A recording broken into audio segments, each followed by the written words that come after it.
Bienvenue sur leur FM 100.9, c'est Rendez-vous avec, comme tous les jeudis à 18h, et puis la rediff du vendredi. C'est l'avant-dernier rendez-vous de la saison avec Gilles Charles et un rendez-vous politique, Gilles.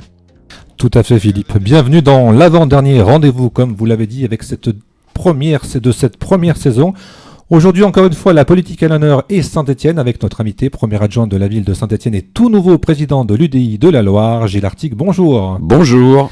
Merci d'avoir accepté notre invitation à cet avant-dernier rendez-vous de Rendez-vous avec. Alors, on accueille aujourd'hui un homme à double casquette, j'ai envie de vous dire, le premier adjoint et le président de l'UDI.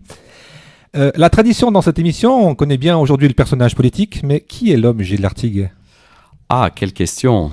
Écoutez, je crois que je suis avant tout un père de famille de 4 enfants. C'est la première chose qui compte pour moi, la famille. Je suis également un passionné d'actualité. J'écoute très très régulièrement tous les médias, votre radio bien sûr. J'aurais certainement aimé être journaliste. Qu'est-ce qui a fait que vous n'avez pas été journaliste alors ? Écoutez, je ne sais pas. Peut-être que la politique m'a rattrapé. Vous étiez très fort en maths, c'est ça ? J'ai été prof de maths, oui, effectivement. Très fort en maths, je ne sais pas si on peut dire ça. Vous savez, ceux qui sont vraiment très doués en maths, ils font des carrières de chercheurs ou d'ingénieurs. Moi, j'étais plutôt attiré par le métier d'enseignant, pour le contact que ça pouvait donner avec les familles, avec les jeunes. Et il se trouvait qu'au niveau des mathématiques, j'avais un niveau correct. Et puis, c'était l'époque où le baccalauréat de mathématiques, c'était la voie royale. Donc, si on voulait avoir des chances de réussir dans l'enseignement à travers le CAPES, le concours pour devenir professeur, il valait mieux être dans les mathématiques, dans les matières scientifiques de manière générale que dans les matières littéraires. Mais je crois qu'au fond de moi, je suis plus un littéraire qu'un scientifique. Et vous m'avez dit également que vous aviez fait beaucoup de radio. Énormément, oui. C'est vrai que là, ça me rajeunit de quelques années. J'ai fait beaucoup d'interviews, beaucoup de jeux chez vos confrères de RCF sur l'antenne nationale. Et puis, j'ai eu l'occasion de faire beaucoup d'émissions en duplex, en direct, sur le terrain. En particulier, j'avais retransmis tous les grands voyages du pape Jean-Paul II à l'époque. Et j'en garde vraiment un souvenir très ému. C'est l'époque où il était venu à Lyon ? Oui, au départ, oui. C'est d'ailleurs la radio diocésaine, qui était Radio Fourvière, avait essaimé un petit peu partout en région Rhône-Alpes lorsque Jean-Paul II est venu à ce moment-là. Puis je l'ai suivi un petit peu partout ailleurs, à Saint-Jacques-de-Compostelle, même jusqu'aux États-Unis, jusqu'à Denver. Et vous l'avez rencontré alors ? J'ai eu 1 ou 2 contacts, mais très rapides. Non, j'ai pas eu l'occasion de l'interviewer, parce que le pape donne très peu d'interviews, mais oui, je l'ai approché, et c'est vrai que c'est une personnalité assez exceptionnelle, qui a été à l'origine de tous les bouleversements à l'Est, et qui a laissé une empreinte très forte, pas simplement dans l'Église, mais je crois également dans le monde, quelle que soit la croyance qui est la nôtre. Alors on peut peut-être faire une aparté toujours dans la religion. Qu'est-ce que vous pensez de ce tout nouveau pape qui a l'air d'être ouvert sur le monde ?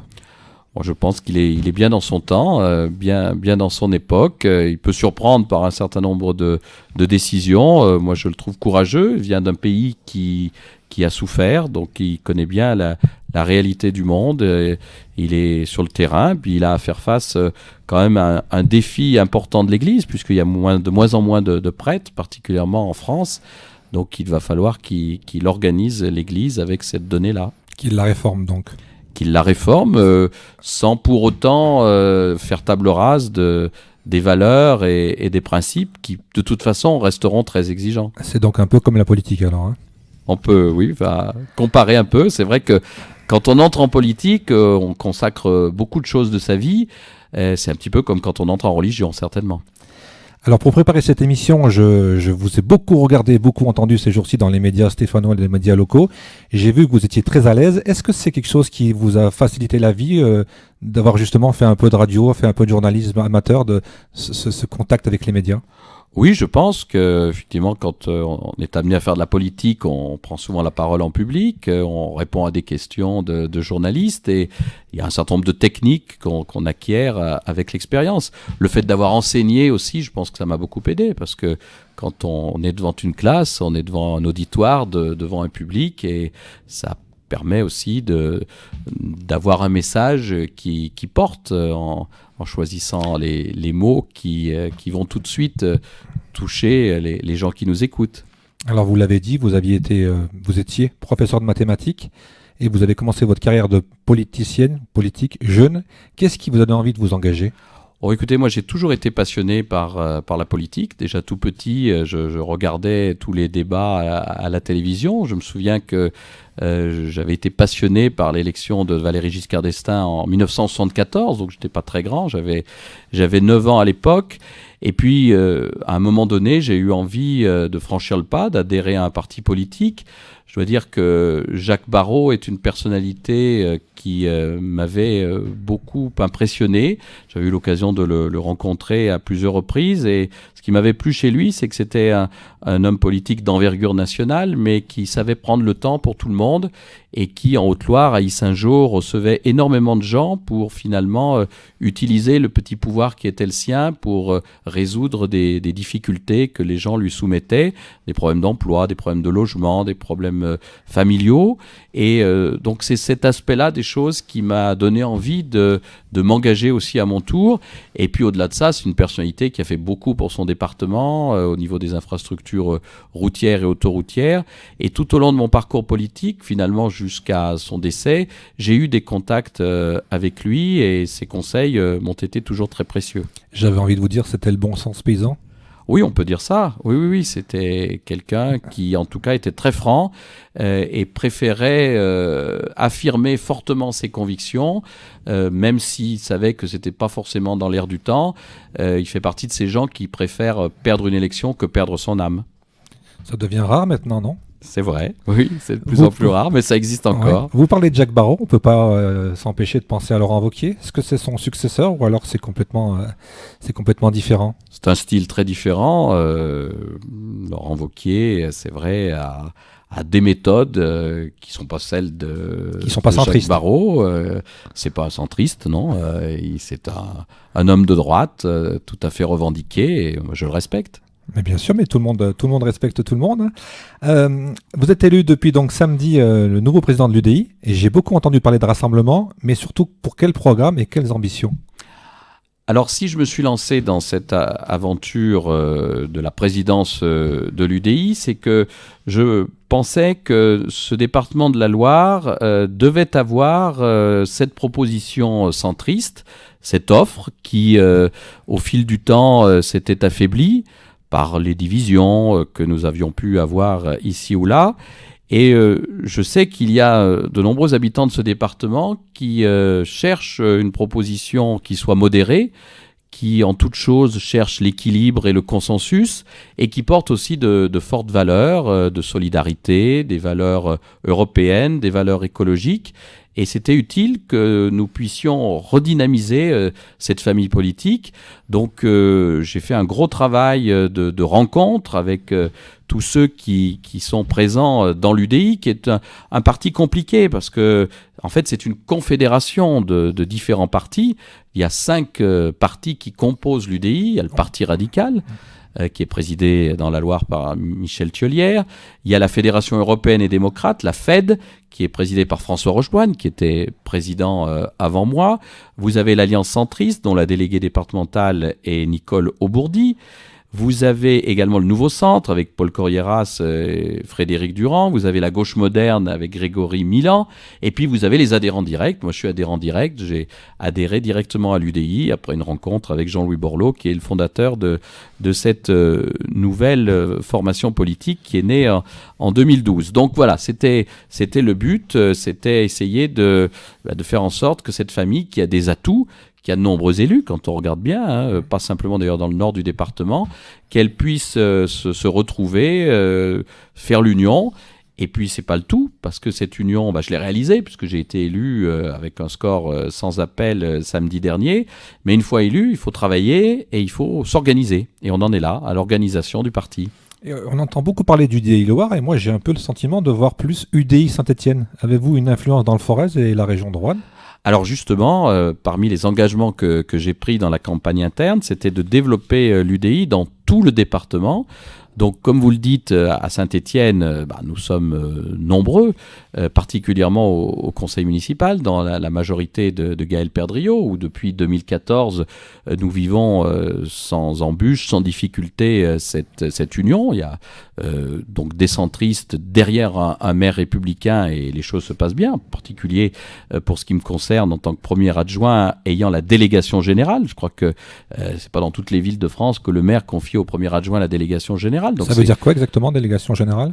Ça veut dire que je peux remplacer le maire, le représenter dans toutes les délégations, pas simplement les miennes. D'accord. Ça signifie qu'ensemble, on évoque des sujets qui touchent à l'ensemble de la vie municipale. Donc c'est vraiment une preuve de confiance que Gaël Perdriau m'a témoigné au début du mandat, et j'essaye chaque jour d'en être digne. Donc pour revenir à votre question, c'est vrai qu'à Saint-Étienne, les centristes sont nombreux, dans le sud du département de manière générale, mais nous avons aussi des élus dans d'autres partis, en particulier dans le Rouennais et dans le Forez. Dans le Forez, nous comptons dans nos rangs Alain Berthéas, qui est le président de la communauté d'agglomération Loire-Forez et qui va développer notre section dans le Forez. Donc il y aura 5 sections locales qui vont être mises en place très rapidement, parce que j'ai l'intention d'aller vite. Donc il y aura une section à Saint-Étienne, une section dans l'Ondaine et dans le Pilat, mais également une section dans le Gier et, comme je vous le dis, une section dans le Forez et dans le Rouennais. Donc c'est vraiment dans tout le département que sera présente l'UDI. Et au niveau du programme, alors, c'est pour quoi faire ? C'est pour diriger, c'est pour accompagner, c'est pour quoi faire ? Alors au niveau du programme, il va y avoir des actions qui vont être menées dans le cadre des différents pôles de la vie militante, puisque nous allons réorganiser la réflexion et la formation. Les militants sont très demandeurs d'un certain nombre de données pour qu'ils comprennent vraiment ce que sont les valeurs et les convictions centristes. Nous organiserons des rencontres, des débats en invitant des personnalités de notoriété nationale sur les sujets principaux qui préoccupent l'UDI. Donc on a parlé tout à l'heure des questions d'écologie, de développement durable. Bon, c'est vrai que le Grenelle de l'environnement a été lancé à l'initiative de Jean-Louis Borloo, donc ça reste une de nos priorités, mais aussi les questions européennes. Donc en ce moment, nous sommes très inquiets de ce qui se passe au Royaume-Uni. Ça fait partie de nos convictions européennes, en nous disant qu'il faut absolument que cette Europe, elle existe, peut-être différemment. Nous aimerions bien qu'il y ait une défense européenne, qu'il puisse y avoir un gouvernement économique de l'Europe, et puis peut-être une politique d'immigration commune. Et puis, je crois que les centristes, ils ont aussi une vocation beaucoup plus sociale, beaucoup plus solidaire que peuvent l'être d'autres formations politiques. Donc, ce sont toutes ces idées que nous souhaitons développer à travers des projets que nous pouvons mener. Et puis, l'objectif, bien sûr, parce qu'un parti politique, c'est pas qu'un club de réflexion. L'objectif, c'est aussi d'avoir des candidats aux élections pour que ces belles idées généreuses, elles puissent aussi se concrétiser dans des mandats. Quand on parle de centre droit, on voit toujours l'Europe en point de mire. Aujourd'hui, on est en plein débat puisqu'elle vote en Angleterre. Quel est l'enjeu ? Puisque finalement, nous, les lambda, on ne maîtrise pas bien cette histoire de sortir ou de rentrer dans l'Europe pour l'Angleterre. Je crois qu'il y a un référendum, puisque le Premier ministre avait fait toute sa campagne sur ce thème-là. Les habitants du Royaume-Uni vont donc se positionner. Moi, j'espère qu'ils resteront dans l'Europe et qu'ils arriveront à sortir peut-être de ce scepticisme dans lequel ils se trouvent. Il me semble qu'on a quand même besoin d'eux. Si le Royaume-Uni quittait l'Europe, je pense que ça serait une mauvaise nouvelle pour l'Europe, bien sûr, pour la France, et puis aussi pour la Loire. On sait que dans notre pays, au niveau économique, on a besoin aussi du Royaume-Uni, que ce soit comme client ou comme fournisseur. Donc, on peut peut-être être partenaire sans être dans l'Europe, non aussi ? Oui, mais enfin, ça serait plutôt un mauvais signal dans le sens où on irait plutôt dans un recul de la construction européenne. Mais bon, on prendra le résultat de ces élections comme ils viendront, et il faudra faire avec. Ce sera peut-être une opportunité justement pour pour réunir un noyau peut-être d'Européens beaucoup plus convaincus, de pays qui voudront aller plus loin dans l'intégration européenne. Et je trouve qu'en la matière, la France ne joue pas complètement son rôle.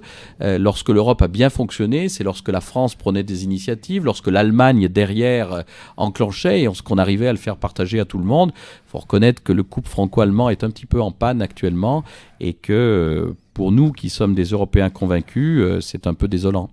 On a un peu l'impression aujourd'hui que les peuples européens ils sont un peu réticents et que c'est les dirigeants qui veulent une Europe que les peuples ne veulent pas. Est-ce qu'il y a une ambiguïté ou est-ce qu'il y a deux chemins différents? Je ne sais pas comment on peut expliquer ça. Oui, il y a certainement... Ou alors est-ce qu'on comprend mal le projet? Il y a certainement un défaut de communication. Et puis l'Europe, je pense qu'au fil du temps, elle s'est peut-être trop intéressée aux détails qui venaient compliquer la vie quotidienne des gens, au lieu finalement de gérer ce qui était essentiel et ce qui pouvait donner plus de force à notre Union européenne.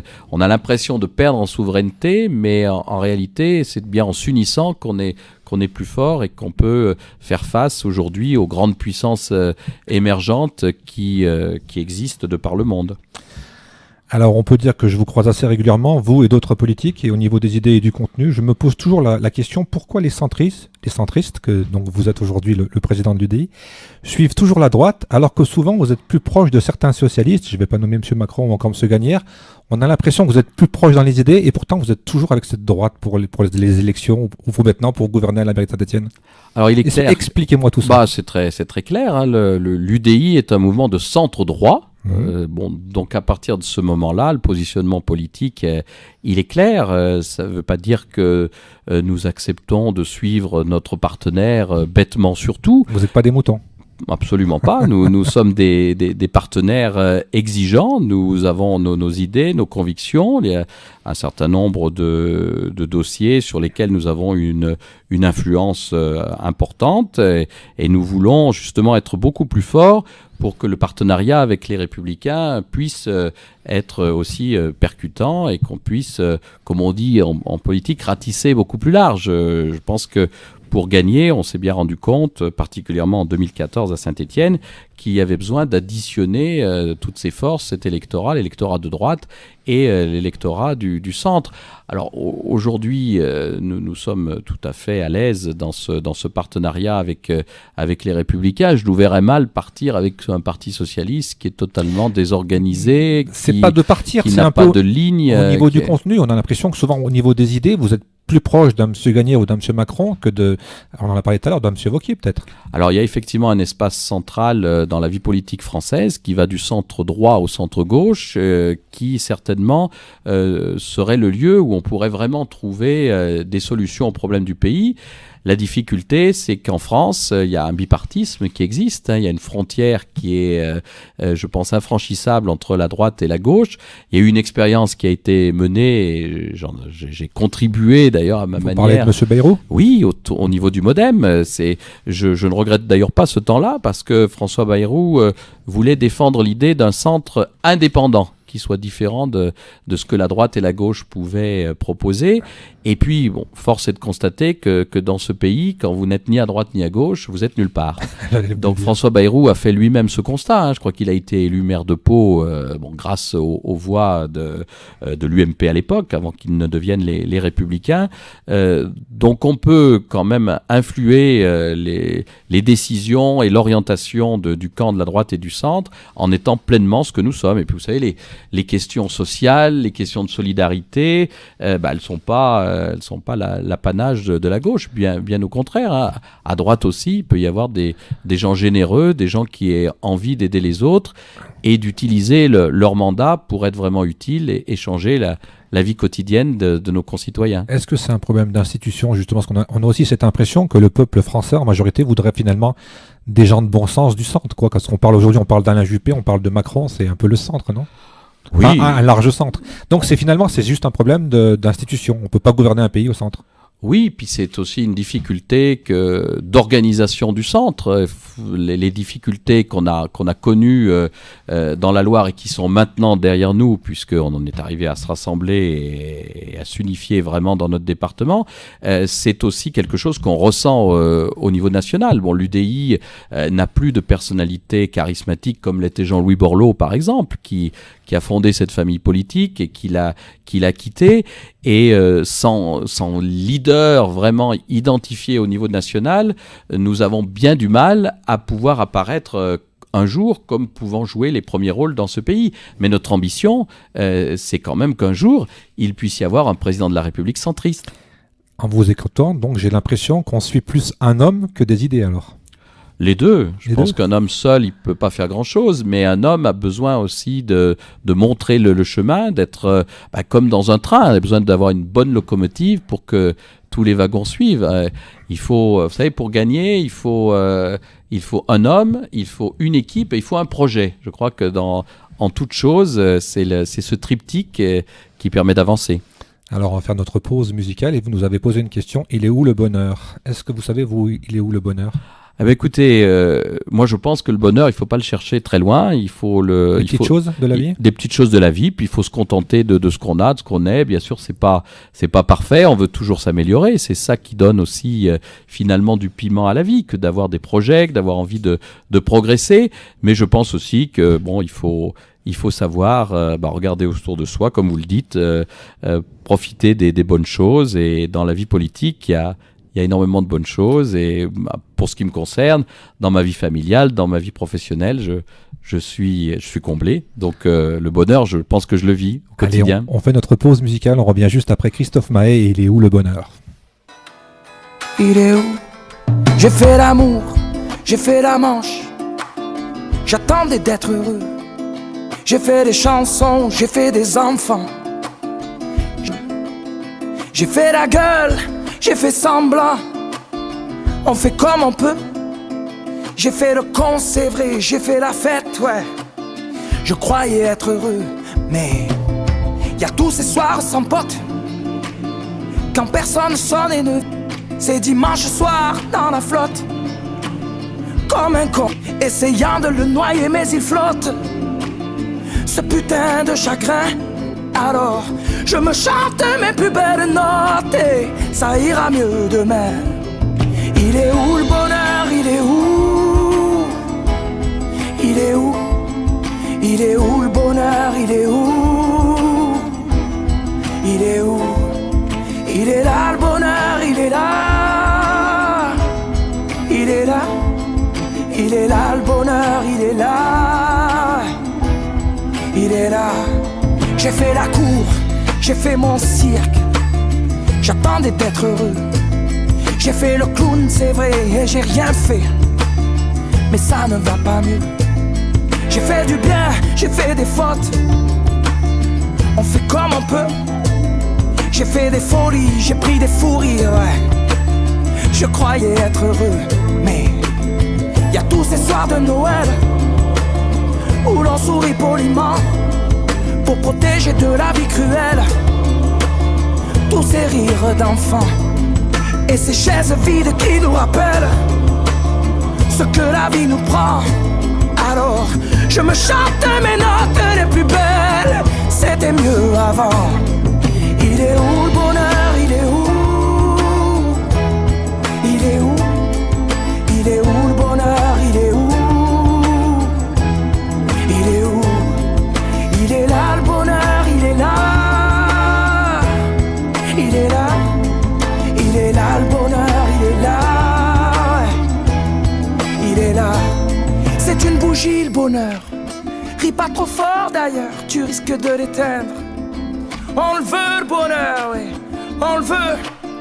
Tout le monde veut l'atteindre. Mais il fait pas de bruit le bonheur, non. Il fait pas de bruit, non il n'en fait pas. C'est con le bonheur, ouais. Car c'est souvent après qu'on sait qu'il était là.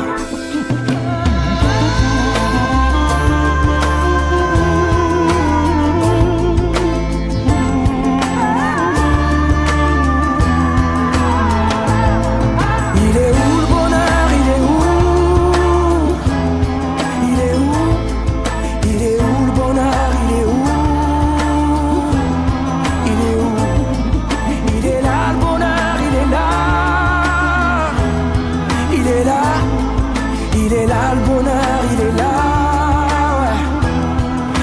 bonheur?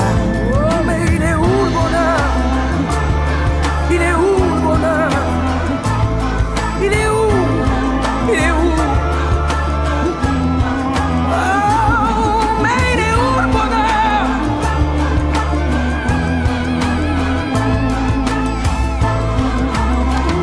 Il est où le bonheur? C'était Christophe Maé sur Loire FM, et on retrouve tout de suite Gilles Charles avec pour invité cette semaine un autre Gilles, mais Gilles Artigue, le premier adjoint à la ville de Saint-Étienne. C'est les deux Gilles ce soir. Oui. Et le bonheur, il est sur Loire FM. On était dans la musique, donc on va parler un peu de culture. Est-ce que le premier adjoint a son mot à dire dans la culture stéphanoise? Je m'y intéresse, c'est évident. Je participe au débat interne que nous pouvons avoir au niveau de notre équipe municipale. Malgré tout, je considère que notre collègue adjoint Marc Chassot-Bénet connaît suffisamment ce domaine pour que je n'ai pas à m'immiscer dans sa délégation. Je crois que c'est quelqu'un que vous recevrez peut-être la saison prochaine, parce qu'il a beaucoup de choses à dire. Je compte sur vous pour nous le faire venir pour la fête du livre, par exemple. Ah bah pourquoi pas. C'est quelqu'un de octobre, je crois, la fête très du livre, cultivé, très sensible, qui est très jeune, puisqu'il a qu'une trentaine d'années, mais qui connaît parfaitement ce milieu culturel, puisqu'il avait été le fondateur du Petit Bulletin, qui est quand même un journal culturel qui suit l'actualité stéphanoise, qui est riche. Donc il m'arrive, c'est vrai, d'aller au théâtre, d'écouter un opéra, pas aussi souvent que je le voudrais, parce que la charge est quand même lourde, mais je conçois pour ma part la culture plutôt comme une manière de s'évader. Quels sont un peu vos goûts au niveau de la culture? Vous avez parlé d'opéra, vous aimez le cinéma, la chanson, le football qui n'a rien à voir avec la culture, mais enfin, Saint-Étienne, c'est la culture stéphanoise. Saint-Étienne, c'est la culture stéphanoise. J'entends beaucoup de gens qui disent oh là là, encore du foot, il n'y a pas que le foot dans la vie. Mais sincèrement, je crois qu'on n'a rien inventé de mieux pour réunir les hommes, pour vivre à l'unisson, pour vivre une belle passion. Et cet Euro qui est en train de se dérouler sous nos yeux à Saint-Étienne est, je crois, une très belle fête, en tout cas une belle réussite. On avait quelques inquiétudes, en particulier au niveau de la sécurité, et on s'est rendu compte que finalement tout s'était très très bien passé. Tout se passe bien pour le moment. Donc la culture, bien sûr, ça passe par le foot à Saint-Étienne, inévitablement, mais aussi on a la chance d'avoir quand même un opéra de très très grande qualité. Et puis bon, il m'arrive aussi parfois d'aller au cinéma, mais plutôt en famille. Vous avez dit un mot sur l'Euro. On est en plein Euro, on est en pleine moitié. On a joué 3 matchs à Saint-Étienne. C'est donc une grande fête pour notre ville et un bel élan.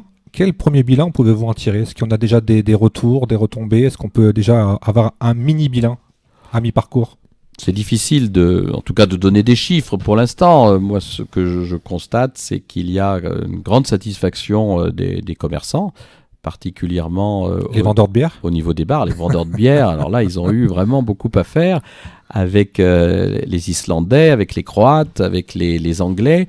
Et ce qui me fait plaisir, c'est que finalement, tout le monde a bien travaillé. Et à un moment donné, c'est vrai qu'il y avait une petite inquiétude parce que la fan zone était quand même un petit peu loin du centre-ville, proche du stade. Mais on s'est rendu compte que finalement, les supporters, avant d'aller voir le match, envahissaient le centre-ville, faisaient la fête dans une ambiance vraiment bon enfant. Et quand vous interrogez vraiment les cafetiers, ils nous disent qu'ils sont très très très contents et qu'ils redemandent des fêtes comme celle-ci. Je crois qu'on a retrouvé l'ambiance qui était restée dans nos esprits et dans nos cœurs, celle de la Coupe du Monde de 98. Et quand on voit justement le succès de la fan zone, est-ce que ça donne pas des idées pour l'avenir de Saint-Étienne, créer des choses sur ce parc Mitterrand, des choses plus régulières, des événements, des fêtes populaires? Oui, effectivement, Saint-Étienne a cette capacité à pouvoir réunir des gens dans une bonne ambiance et pourquoi pas, oui, essayer de trouver des rendez-vous réguliers. Bon, il y a eu aussi mardi dernier la fête de la musique qui a été très très réussie, très très suivie. Je crois que moi je suis toujours étonné d'ailleurs de voir que quel que soit le jour dans la semaine, bon là c'était un mardi soir, il y a autant de monde qui descend dans la rue. C'est vraiment une tradition qui est vraiment respectée. Et cette année, vous avez vu, on n'a pas fait appel à des grands noms, à des têtes d'affiche. Ça aurait été compliqué parce qu'il y a déjà tellement de fêtes avec l'Euro, mais c'était vraiment les talents stéphanois qui s'exprimaient sur les différentes scènes, sur nos places et dans les rues aussi, parce qu'il y a toujours une sorte de off qui fait le succès de cette fête de la musique. Donc Saint-Étienne suit les événements nationaux, mais avec toujours une convivialité qui est bien propre à notre ville. On est une ville populaire, il faut rester populaire. Mais il faut continuer, bien sûr, et c'est pas péjoratif, au contraire, de dire ça. Au contraire, moi je mets toujours l'accent sur le côté populaire, parce que c'est dans populaire, il y a peuple. On m'a aussi beaucoup parlé du musée de la mine, il y a eu une belle manifestation pour la fête de la musique. Oui, un grand succès. Oui, mais partout, ça a été très bien, très familial, et je crois qu'on était heureux. Avec Gaël Perdriau, on a fait un petit tour dans la ville, et nous étions vraiment contents de voir les gens heureux. Alors, le rôle de maire, je vois à peu près ce que c'est, mais quel est le rôle exactement d'un premier adjoint d'une grande ville comme Saint-Étienne ? C'est pas forcément un rôle facile, parce que c'est un travail qui est peut-être un peu plus dans l'ombre. C'est un travail qui consiste à organiser quand même beaucoup de choses à l'intérieur de la mairie. Le premier adjoint, a priori, traditionnellement, il est chargé de tout ce qui touche à l'accueil dans la maison centrale, mais aussi dans les mairies de proximité. Il est chargé des compétences de base d'une ville qui font peut-être pas la une des journaux, mais qui sont quand même bien utiles. Je pense à l'état civil ou à toutes les questions de funéraires qui comptent quand même beaucoup pour les Stéphanois.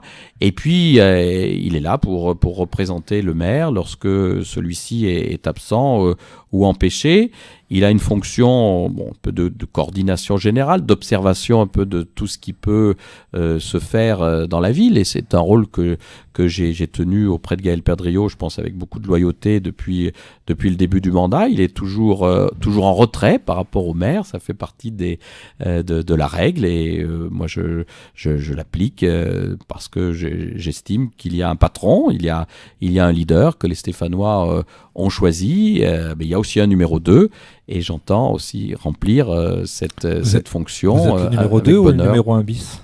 Je suis non, le numéro 2. Non, Gaël Perdriau est pleinement maire. Je pense que là-dessus, il n'y a aucun doute. Il est omniprésent. Il a une santé tout à fait étonnante. Il est jeune, il a toute la force de l'âge. Oui, puis il est sportif. C'est vrai que il a une petite quarantaine, donc puis il est vraiment motivé. Je crois que cette fonction de maire, il s'y était beaucoup préparé dans les dernières années où il était dans l'opposition. Nous en avions souvent parlé ensemble. Et il restait à trouver un accord qui soit équilibré, qui puisse faire en sorte que les choses marchent. On nous avait tellement dit que nous ne nous entendrions pas, que c'était qu'une union de façade. Vous savez, tout ce qu'on dit sur les gens, on en entend tellement. Oui, vous savez, moi, ça fait 20 ans que je fais de la politique. Je sais que la critique est facile, parfois provenant de gens qui font pas grand-chose, il faut bien le reconnaître. C'est vrai aussi. En tout cas, la réalité les a complètement fait mentir. Il y a une excellente entente entre Gaël Perdriau et moi. Ça ne veut pas dire que nous sommes toujours d'accord sur tout. On peut s'expliquer, mais dans le plus grand respect. Et je pense que nous n'avons pas tout à fait la même sensibilité, c'est vrai, mais nous sommes complémentaires. J'allais vous le dire, c'est le mot complémentaire. Cette bonne entente, je pense qu'elle rejaillit aussi sur l'ensemble de l'équipe. Et en tout cas, moi, je suis très heureux dans le rôle qui est le mien. Vous parliez du mot critique. Comment on le vit en tant que personnage public, cette façon toujours d'être critiqué ? Est-ce que on arrive à s'armer contre ça, ou on passe outre, ou alors par moments ça blesse ? Parce que j'ai vu quand même pas mal tout au long de ces années, j'ai vu quand même pas mal de critiques vous concernant. C'est blessant, c'est vrai, parce que souvent c'est injuste. Quand on fait une bêtise, et ça arrive, ou des mauvais choix, on peut être critiqué, mais on sait au moins que c'est lié à quelque chose. Quand ce sont des mensonges ou des rumeurs, c'est vrai que c'est un petit peu plus dur à vivre. Alors ceci dit, j'ai la chance d'avoir une famille, ça me permet de relativiser quand même beaucoup de choses. de faire en sorte que bon, ça coule parce que on s'endurcit quand même La carapace au fil s'épaissit. du temps. Oui. Bah, c'est vrai que j'ai traversé quand même beaucoup d'épreuves. On peut dire, j'ai traversé le désert, si on veut faire une comparaison. On dit que tout ce qui ne tue pas rend plus fort, et je pense que pour ce qui me concerne, On dit aussi tant qu'il y a de la vie, il y a de l'espoir. Ben voilà, ça, c'est quelque chose qui, je pense, correspond bien à mon parcours politique, qui n'a pas été un long fleuve tranquille, mais bon, je suis toujours là, avec des projets, avec des perspectives. Ce qui est dur peut-être parfois, c'est la manière dont mon entourage vit les choses. Parfois, mon épouse, qui voit le temps que je consacre à cette fonction aux autres depuis quelques années, quand elle lit des choses qui sont dures, qui sont injustes, je pense que pour elle, ça doit être beaucoup plus dur que pour moi. Pour ma fille, qui a maintenant une quinzaine d'années, elle se rend compte un peu plus des choses, elle peut entendre aussi des remarques, peut-être ici ou là, dans son collège. C'est peut-être pour l'entourage ce qui est le plus difficile, mais enfin, il faut l'accepter, ça fait aussi partie de la fonction. Et puis cette vie, on m'oblige pas à la vivre finalement, hein. Ces choix, c'est bien moi qui les ai faits, et je les assume, mais je reconnais que c'est pas toujours facile. Vous avez parlé de traversée du désert. Est-ce que cette élection, donc à la présidence de l'UDI, elle vous remet sous le feu des projecteurs? Est-ce un nouvel élan pour votre carrière et vos ambitions du coup? Alors je ne sais pas si j'ai une ambition de carrière, hein. J'ai un parcours politique qui a été finalement très vite important, hein, puisque j'ai été adjoint au maire Député aussi, à l'âge de 30 ans, donc c'est pas donné à tout le monde. Là, il faut que j'en rende hommage à Michel Thiollière, avec lequel, lors du premier mandat municipal, j'ai travaillé en grande confiance, puisque j'avais eu cette délégation à la vie associative. Quand vous avez 30 ans, que vous débutez dans la vie publique, dans une ville comme Saint-Étienne, où il y a des amicales, des centres sociaux, des associations partout, je pense que c'est une bonne façon de commencer. Donc j'ai commencé rapidement, j'ai rapidement été député, comme vous l'avez dit, à 37 ans. Donc après, quand arrivent les difficultés, les défaites, c'est pas toujours évident de rebondir. Je crois que tout cela me rend finalement très modeste, parce que quand je regarde un peu le parcours qui a été le mien, les résultats que j'ai pu avoir aux différentes élections, je crois que j'ai autant gagné que perdu. Donc j'ai autant eu de joie que de peine. Dans le positif, je dois dire que j'ai des amis, des compagnons de route, que ce soit Denis Chambre ou Lionel Boucher ou un certain nombre d'autres, qui m'ont toujours suivi dans les bons comme dans les mauvais moments.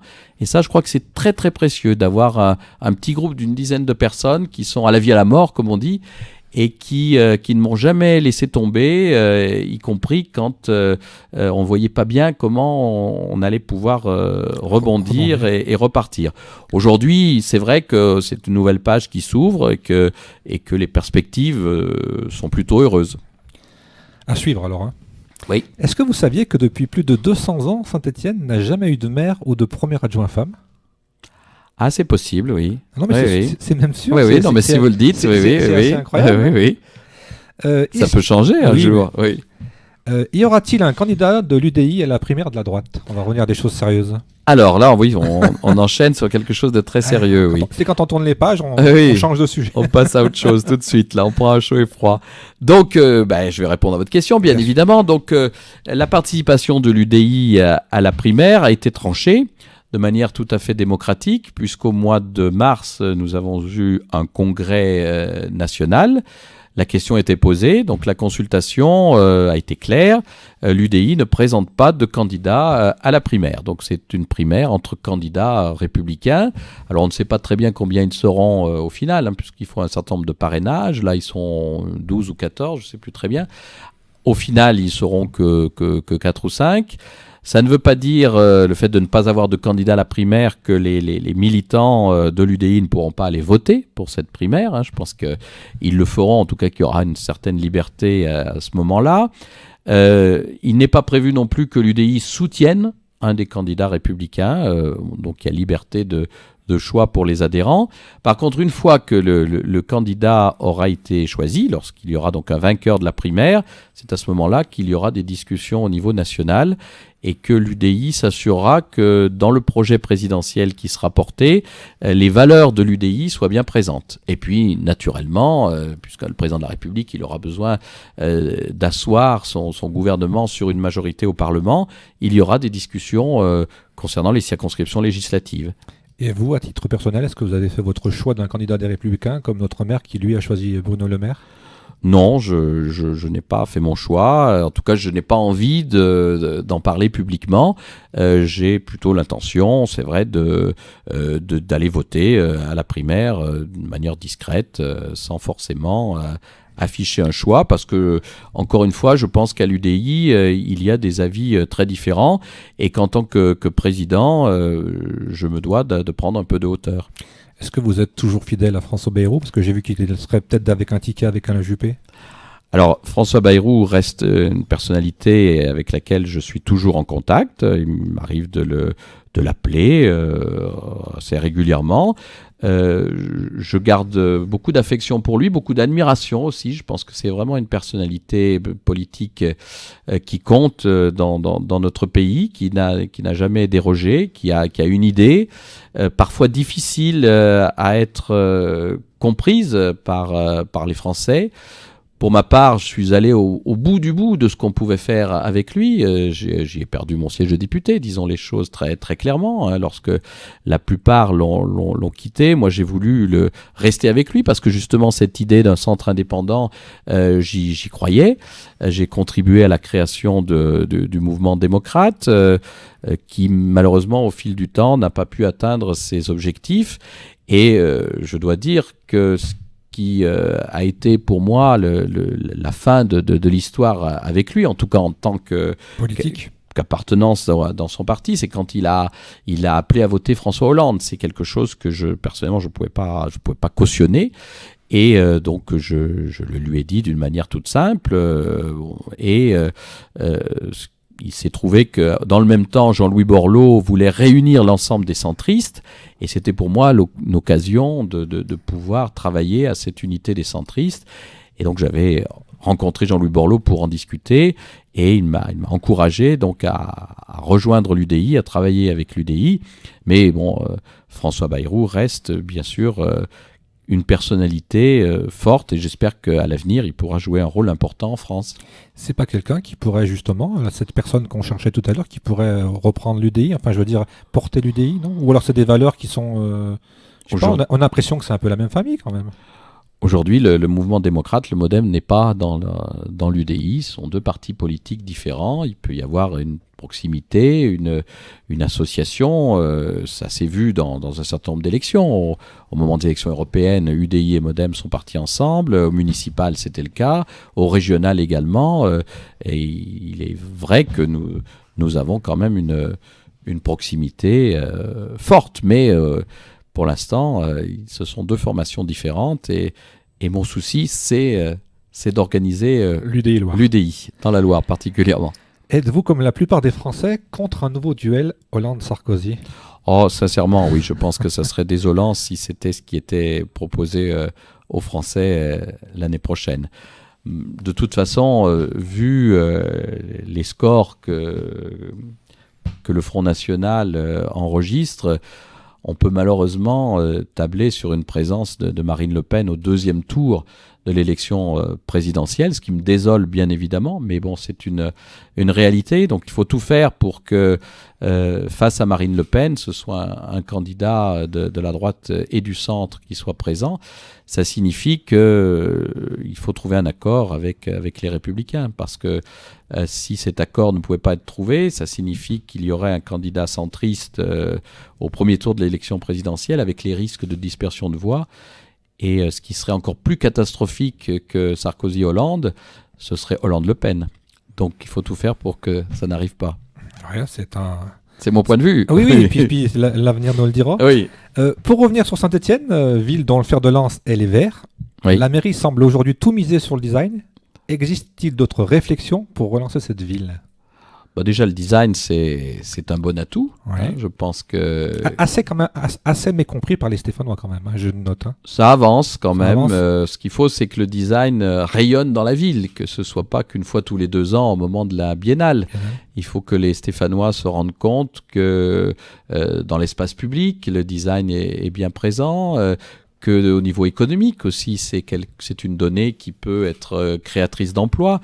Donc il y a du travail, ça c'est évident dans ce domaine, mais en tout cas c'est un atout qu'il ne faut pas négliger pour le développement de notre ville. Mais il y en a plein d'autres. Hein. Bon, on parlait de la culture tout à l'heure. Je crois que nous sommes quand même avec des artistes qui sont d'envergure nationale ou internationale.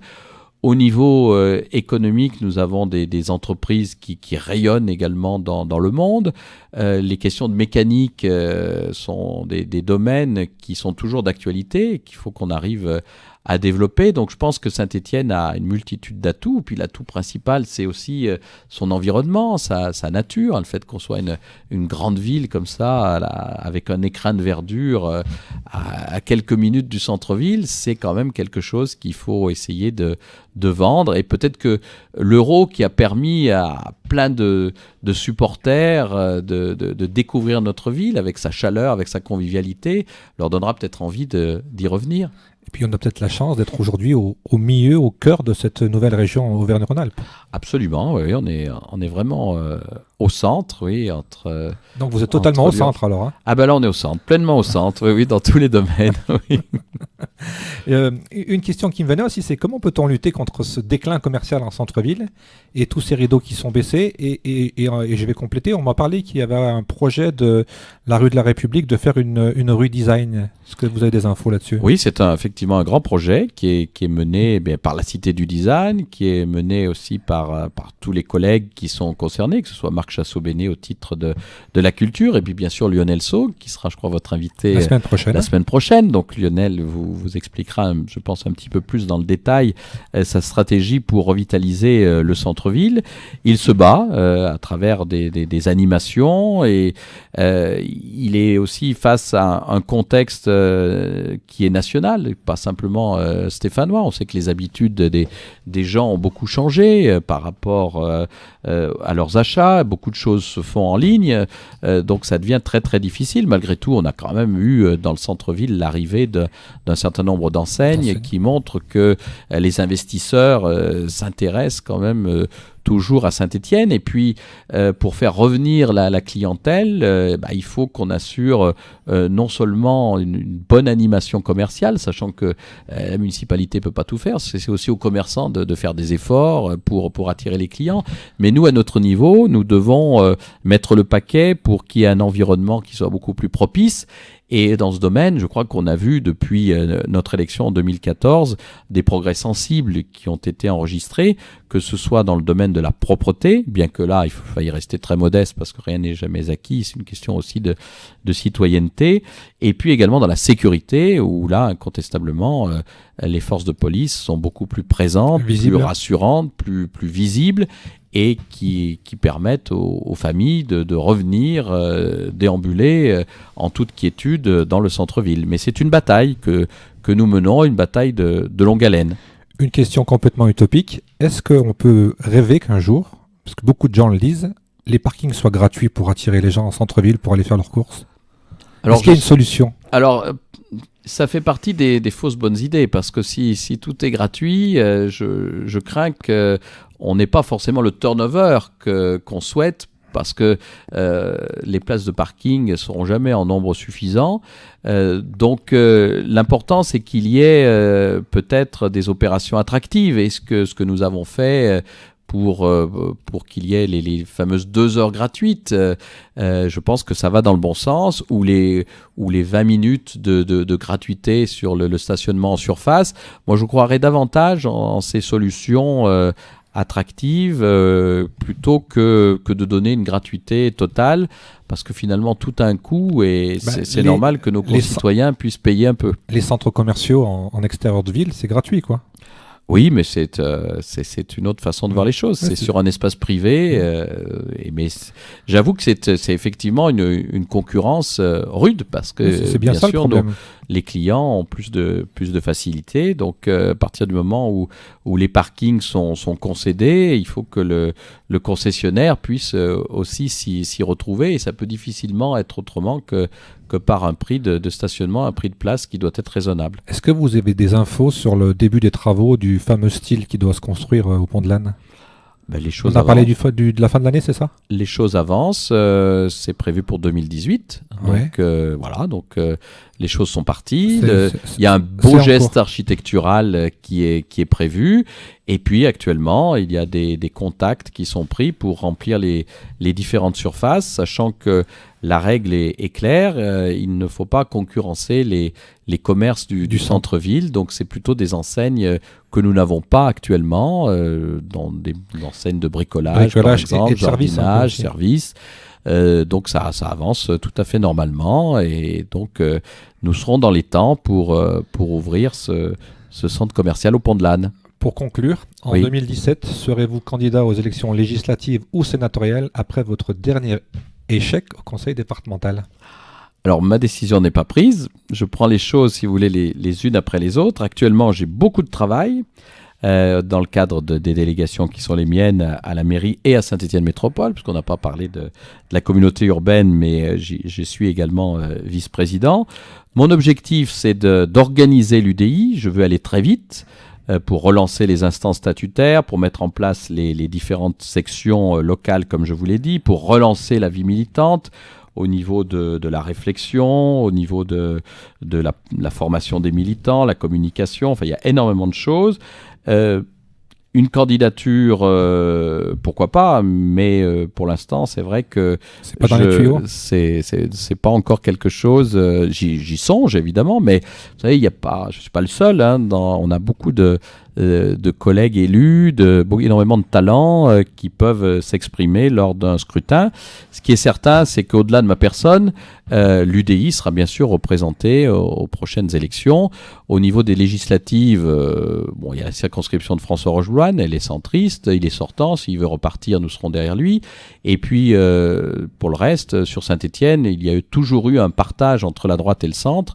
La deuxième circonscription plutôt pour la droite et la première plutôt pour le centre. Donc je ne vois pas pourquoi on viendrait bouleverser cet ordre bien établi et cet équilibre.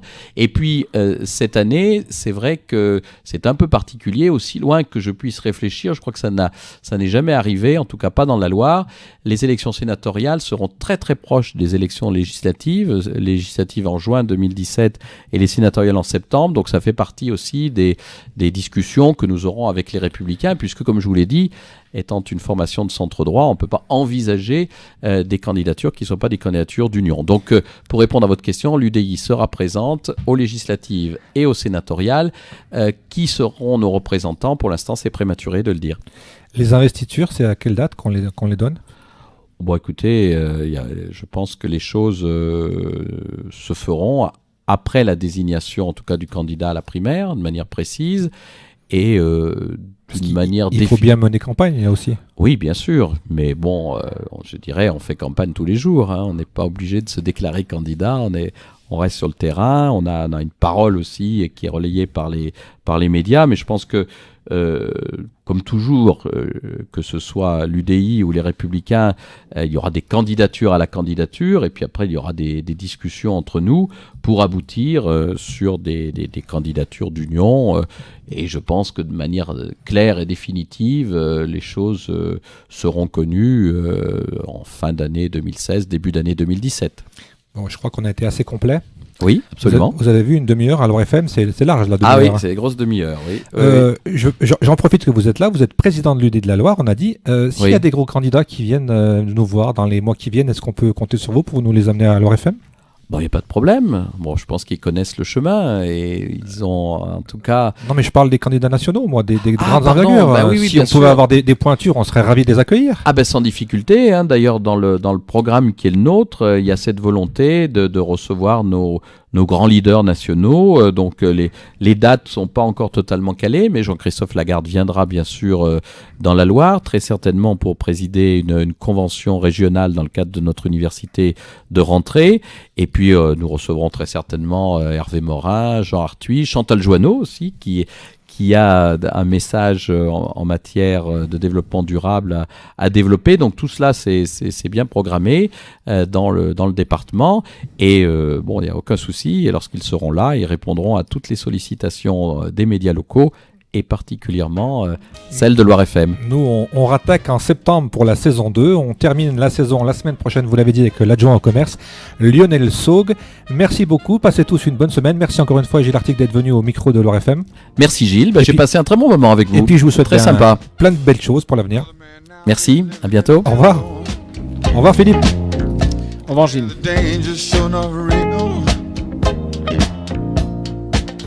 Well, when he's out late at night, if he's got his head on right, well, I lay you 9 to 5, he's walking with steel. Brother man say he's afraid of gangsters.